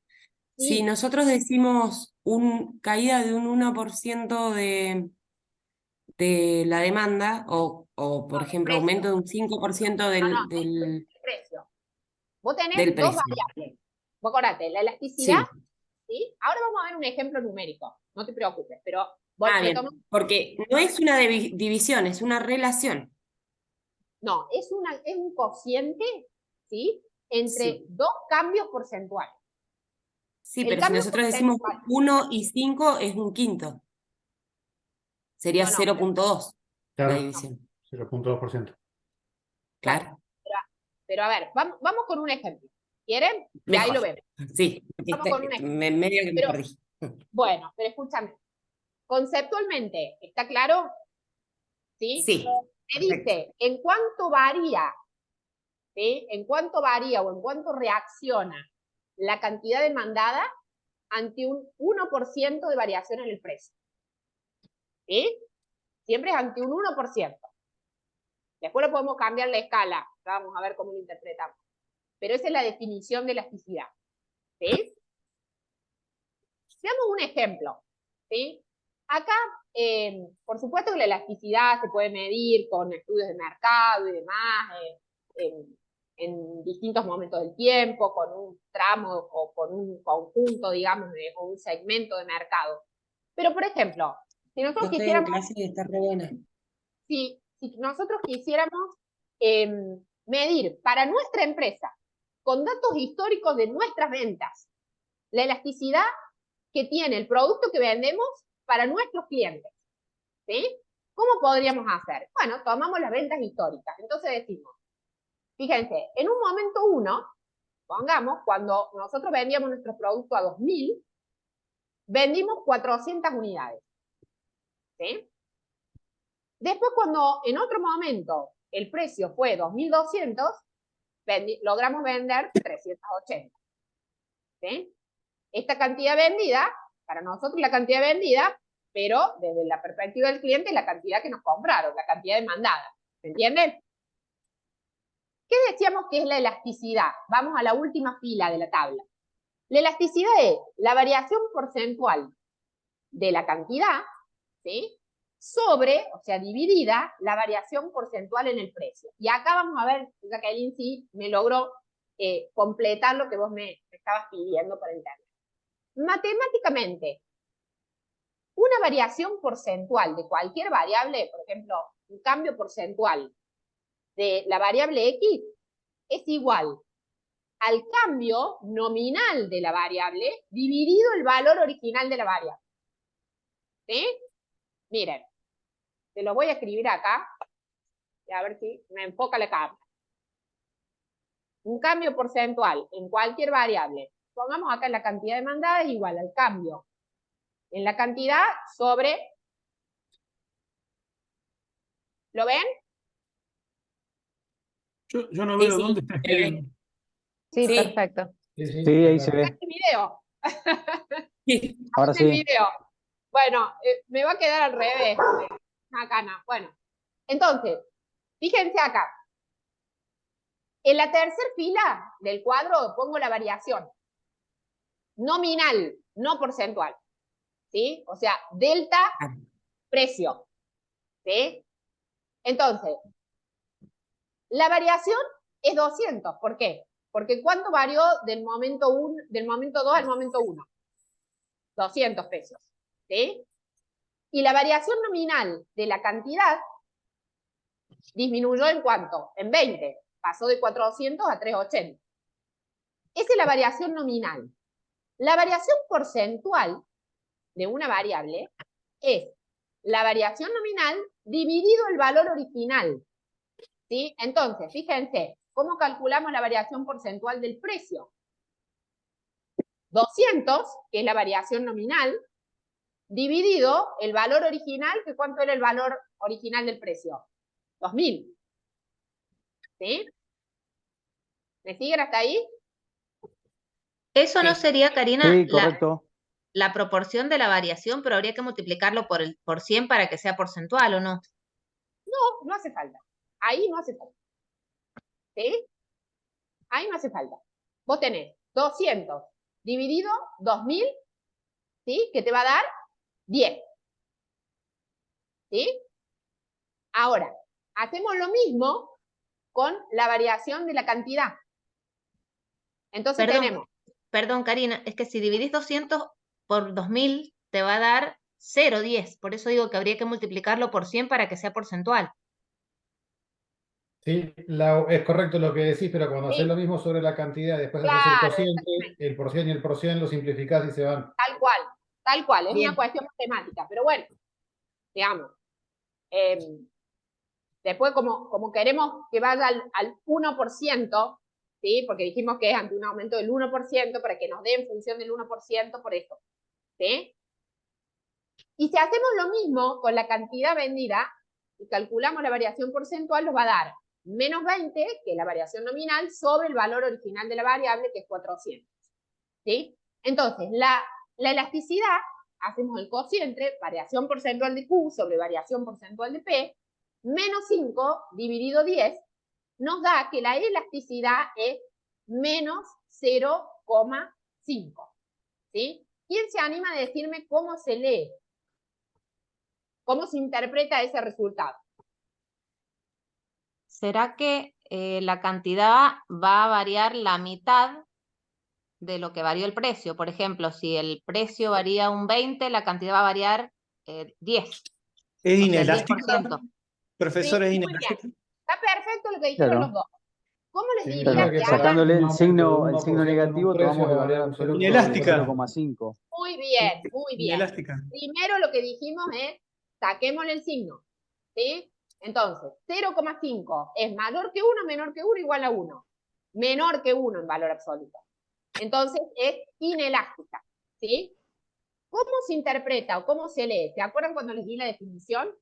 Que por cada un 1% de aumento en el precio, la cantidad demandada de este producto va a caer en un 0,5. 0,5. O lo que es lo mismo, y esto es un poco lo que vos decías, Jacqueline, también lo puedo pasar a la otra escala. Puedo decir, por cada un 10% de aumento en el precio, la cantidad demandada disminuye un 5%, o por cada un 100% de aumento en el precio, la cantidad demandada disminuye en un 50%. Lo podés pasar de escala, ¿sí? Pero sí, yo les recomiendo que cuando apliquen la fórmula de cálculo vean que ese valor está en escala para decir por cada un 1% de variación en el precio, ¿sí? Después lo pueden traducir, después lo pueden cambiar. ¿Estamos hasta ahí? Voy a prender la luz porque quedó al ojo. Ahí. Bien. Voy un poquitito más y que tiene que ver con, más allá de este pequeño cálculo, y les digo, no se desesperen porque también hay en la bibliografía, en el contenido de Canva, ustedes en el módulo 2, creo que es la lectura 4 del módulo 2, tienen, me parece que eran como 6 ejercicios de elasticidad y tienen la solución, tienen el cálculo. Así Profe, una consulta, perdón. Usted había dicho recién que ante un 1% de variación, 0,5 era la proporción. Pero no necesariamente siempre es proporcional eso, ¿no? No es cada 2 un 1%. No. No, lo que se lee, a ver, el tema es la forma de leerlo, ¿sí? Una medida de elasticidad, o sea, la elasticidad precio de la demanda, aplicando la fórmula que yo les acabo de decir, lo que te da es variaciones en un 1% en el precio. Entonces, si vos tenés, por ejemplo, que la elasticidad precio de la demanda te da menos 2, ¿sí? Vos tomás el 2 en valor absoluto y decís, ¿es mayor que 1? Sí, entonces es elástica. ¿Y cómo se lee? Que por cada un 1% de aumento en el precio de ese bien, la cantidad demandada va a caer en un 2%. Ok. ¿Entiendes? Sí. O por cada un 1% que disminuye el precio, la cantidad demandada va a aumentar en un 2%. ¿Sí? Okay. Pero siempre es 1% de variación en el precio y el resultado nominal de la elasticidad. Y después lo podés cambiar de escala, podés decir por cada un 10% de aumento en el precio, cae en un 20% la cantidad demandada. ¿Sí? Pero Gracias. esa es la lectura correcta. Bueno, rápidamente esto influye en distintos factores, ¿sí? Que determinan que un bien sea más elástico o menos elástico respecto del precio. Hay muchos, pero ¿cuáles son los más importantes? Una tiene que ver con el horizonte temporal, ¿sí? Generalmente, la elasticidad a corto plazo de la mayoría de los bienes es menor que la elasticidad a largo plazo, excepto los bienes duraderos. ¿Pero por qué pasa esto en la mayoría de los bienes? Supónganse que aumenta el precio de las naftas, ¿sí? Aumenta el precio de la nafta. El consumidor, en el corto plazo, se supone que es un año o menos, es decir, es un tiempo relativamente corto como para que un consumidor pueda cambiar sus hábitos de consumo y buscar un sustituto, por ejemplo, para el bien que aumenta. Entonces, la capacidad de reacción o la sensibilidad, ¿sí? Va a ser menor en el corto plazo. En el largo plazo se supone que es un periodo de tiempo mucho más holgado, generalmente es un año o más, y ahí sí uno puede hacer cambios en los hábitos de consumo. Si a nosotros mañana nos dicen, aumenta la nafta en un 200%, y mañana tenemos que ir a trabajar, y estamos acostumbrados a trabajar e ir en el auto, en el corto plazo, y no va a caer mucho la cantidad demandada.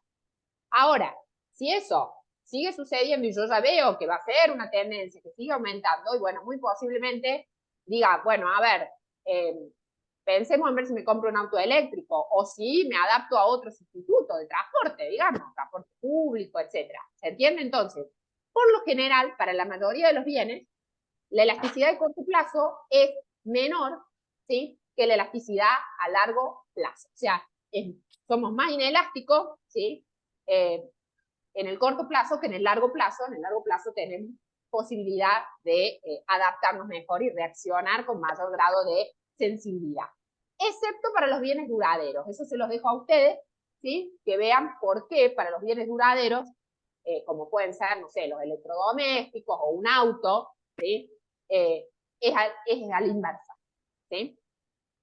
Otra cuestión, ¿sí?, que tiene otro factor que influye en la elasticidad precio de un bien, obviamente que es que existan sustitutos y que esos sustitutos sean lo más próximos o cercanos posible, es decir, que realmente nos satisfagan bastante bien, ¿sí?, la necesidad que queremos cubrir.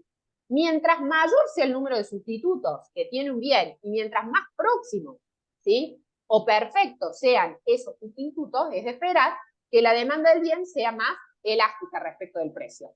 Porque me aumentan el precio y bueno, si tengo muchos para reemplazarlo, muchos otros, obviamente que voy a reaccionar bastante, voy a ser muy sensible a responder con la cantidad que demande de ese bien, ¿sí? Mientras que si un bien, por ejemplo, tiene pocos sustitutos o no tiene sustitutos, o los que tienen son los que se denominan sustitutos lejanos, es decir, que realmente para el consumidor no es lo mismo uno que otro, y bueno, la tendencia es que sea mucho más inelástico ese bien. Otro determinante tiene que ver con el grado de prescindencia del bien. Cuanto más necesario es un bien, es de esperar que la cantidad demandada sea más inelástica respecto del precio, y más aún si carece de sustitutos próximos, ¿sí? A ver, un caso, mi papá se quebró la cadera, le tuve que comprar un anticoagulante. Fortuna sale el anticoagulante, casi 200.000 pesos, una caja para 10 aplicaciones, para 10 días, heparina. Bueno, obviamente que ese bien es absolutamente necesario, casi que no tiene sustitutos, entonces, ¿cómo va a ser la demanda de ese bien?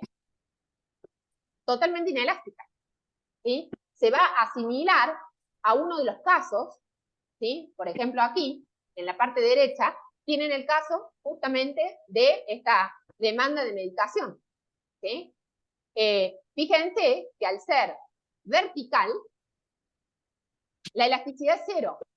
¿Por qué? Porque si aumenta el precio, ¿cuánto va a reaccionar la demanda? Nada. ¿Sí? Porque estamos atados, digamos, somos rehenes, los que tienen que consumir o aplicarse esa medicación para evitar un trombo, ¿sí?, más allá que aumente el precio, lo tienen que seguir comprando. Es decir, en el mercado, ese tipo de bienes que son absolutamente necesarios y que tienen pocos o ningún sustituto próximo, tienen una demanda inelástica, y a veces el extremo de ser perfectamente inelástica, como en este caso. Fíjense que por más que varíe el precio, la cantidad demandada no reacciona. Es totalmente insensible, por eso la elasticidad es cero. ¿Sí? El valor 0 de la elasticidad implica que por más que aumente el precio de la heparina en un 1%, la cantidad no se mueve. Por más que disminuya el precio de la heparina en un 1%, la cantidad no se mueve. ¿Sí? ¿Por qué? Porque tenemos la cantidad determinada por la cantidad de tratamientos que necesitan los pacientes que requieren de esa aplicación. Y les dejo a ustedes el caso de el otro caso extremo que tiene que ver con la elasticidad perfectamente elástica.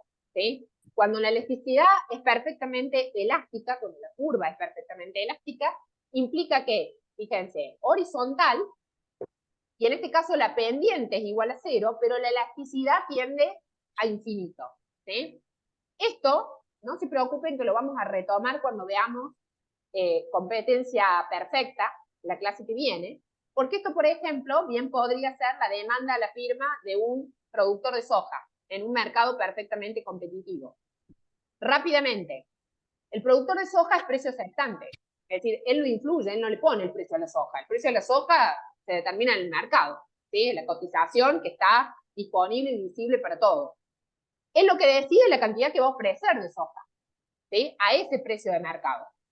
Como la soja es un producto homogéneo, o sea, todos venden el mismo producto, son muchos los productores y vendedores de soja, cada uno, al precio del mercado de la soja, ofrece la cantidad que quiera. Ahora, si algún productor individual de soja quisiera cobrar un peso por encima de la cotización de la soja sobre el precio de mercado, ¿va a vender algo?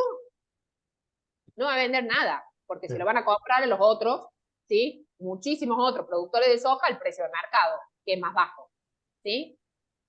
Y vender un poquito por debajo del precio de mercado tampoco le conviene, digamos, porque allí sí va a tener explotada su demanda, pero ¿para qué? Va a perder ganancias si puede cobrar el precio de mercado y colocar toda su producción. Bueno, ese caso es un caso típico de caso extremo de elasticidad, donde la elasticidad es perfectamente elástica. Eso lo vamos a retomar después.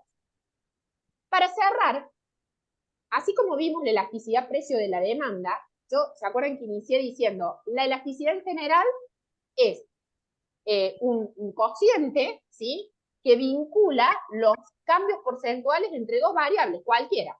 Entonces, recién vimos la elasticidad precio de la demanda que vincula el precio de un bien con la cantidad demandada de ese bien. Pero yo puedo tener medida de elasticidad respecto del ingreso, por ejemplo.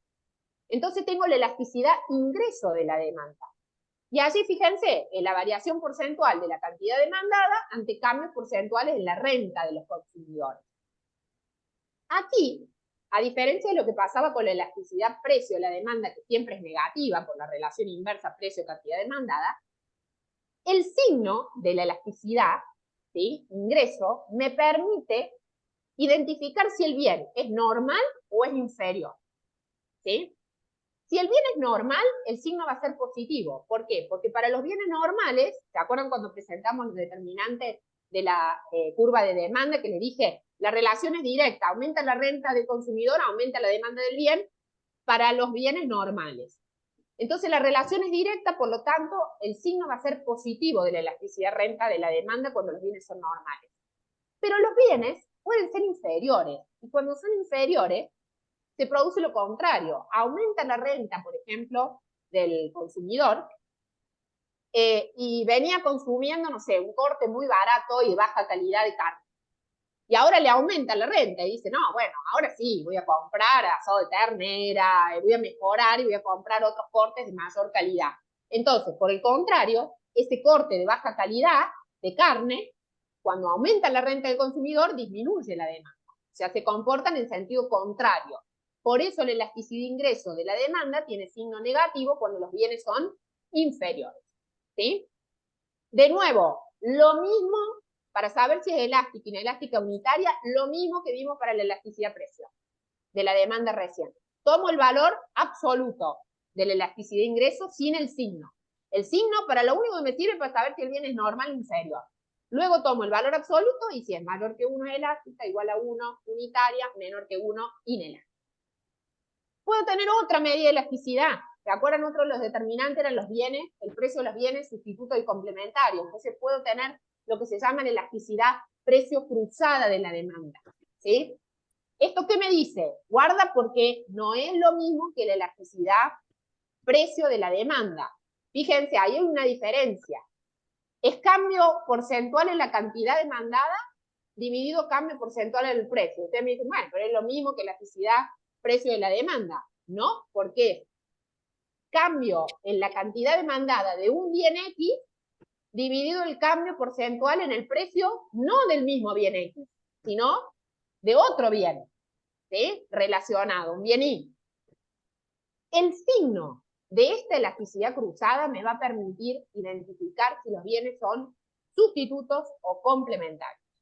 Cuando la elasticidad precio cruzada de la demanda me da un signo positivo, los bienes son sustitutos. ¿Se acuerdan que veíamos? Varían en el precio de uno y la cantidad demandada del otro, se mueven en el mismo sentido, ¿sí? Mientras que si la elasticidad precio cruzada de la demanda tiene signo negativo, los bienes son complementarios. De nuevo, el signo lo único que me permite es saber si son complementarios o sustitutos. Para saber si es elástico, inelástico o unitario, ¿sí? Tengo que ver el valor en términos absolutos, ¿sí? De la elasticidad. Y la forma de leerlo es exactamente lo mismo, ¿sí? Que vimos hace un ratito con la elasticidad precio de la demanda, ¿sí? Para cerrar, y les voy a dejar también lo mismo que hicimos con la demanda, ustedes lo pueden hacer y lo van a leer para elasticidad de la oferta. Ustedes van a tener elasticidad precio de la oferta, ¿sí? Y van a tener también otros tipos de elasticidades vinculados a la oferta. Pero me despido con este ejercicio gráfico. Con que hagamos algunos me conformo. En esta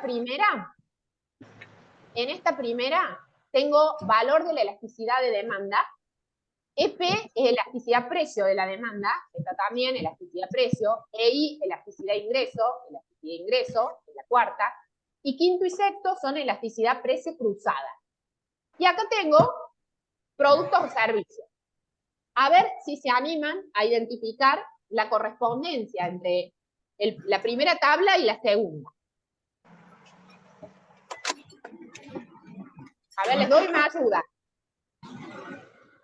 ¿Cuál es la elasticidad, según lo que vimos recién, que vincula dos bienes, pares de bienes? Cruzada. La cruzada. Entonces, quiere decir que la 5, 0,7, y la 6, menos 1, tienen que relacionarse con pares de bienes. O sea, con la C o con la D. Sí. El signo de la elasticidad precio cruzada, ¿qué me determinaba? Si los bienes eran Complementario o sustituto. complementarios o sustitutos. Perfecto. Cuando era positiva, ¿qué eran? ¿Cómo eran? Sustitutos. Entonces, ¿cuál es? ¿La C o la D? 5 y la D. Bien. La stevia del edulcorante. La D. Muy bien. Perfecto. ¿Sí? Muy bien. Y la menos 1, la 6. Arena de cemento. Arena de cemento. Perfecto. Perfecto. A ver, otra más. Y después les dejo que hagan el resto ustedes. Elasticidad de ingreso. Menos 2. Menos 2, negativa. Tiene que ser un bien ¿de qué tipo? Inferior. Inferior. Las papas. Inferior. Las papas. Sí, así es. Las papas generalmente se toman como un bien inferior. ¿Sí? Y EI 0,5. Debe ser el cigarrillo eso. Sí. A ver. ¿No? Ah, superior la estética corporal. Muy bien, muy bien. Bien normal, la estética corporal. El cigarrillo, ¿con qué estaría más? Inelástico. Inelástico, perfecto. Claro. Sí, el como cigarrillo, los juegos. Todo lo que tiene que ver con emociones. Sería con la 1, el cigarrillo. Muy bien, con la 1, sí. 0,2, perfectamente, porque es inelástica. ¿Sí? Acá el signo de la elasticidad precio de la demanda me permite distinguir algún tipo de bien o siempre es negativa la elasticidad precio de la demanda. Siempre negativa. Siempre negativo. Perfecto. Y finalmente el menos 3, el punto 2. Con las bebidas, bebidas gaseosas. Excelente, señores, brillante. Brillante. Bueno, les dejo entonces que vean lo de la oferta, ¿sí? Porque no hay tiempo, pero el mecanismo de razonamiento es igual, así que no van a tener problemas. De mi parte, muchísimas, pero muchísimas gracias a los que se quedaron, a los que participaron. Espero que les haya servido. Ricardo, adelante nomás. Si tenés alguna Hola, cosa. profesora. Le quería agradecer por la clase y hacerle 2 preguntas. Por cuestiones laborales tuve que ingresar media hora más tarde. Le quería preguntar si la clase queda grabada, dónde se puede descargar, y con el tema de la asistencia, si hay que registrarla en algún documento. Muchas gracias. Muchas gracias. Sí, lo había dicho al comienzo, te lo reitero, no voy a tomar asistencia, ¿sí? Y voy a gestionar, si bien me dijeron que no, se mandan las clases grabadas, voy a insistir que sí se lo hagan, y ya me acaban de dar el antecedente, así que seguramente será por Canvas. No sé, alguien, el que me comentó que le mandaron la de metodología 2, ¿cómo se lo hicieron llegar? Sí, por Canvas, mandaron el link. Por Canvas. Genial. Está en el Canvas. Será entonces de la misma manera. ¿Nos podrás mandar el adjunto? Perfecto, muchas gracias. Perdón, ¿nos podrás mandar la presentación? O... Sí, cómo no. Eso se los mando yo. Sí, por Genial, Canvas. muchas gracias. Perfecto. Bueno, gracias. Espero que les haya hasta luego. hasta el segundo encuentro. Muchas Chao. gracias. Gracias. Hasta luego. Gracias, profe. Muchas gracias. Guarden el libro en el foro. Muchas gracias. Chau, chau. El libro quedó en el foro.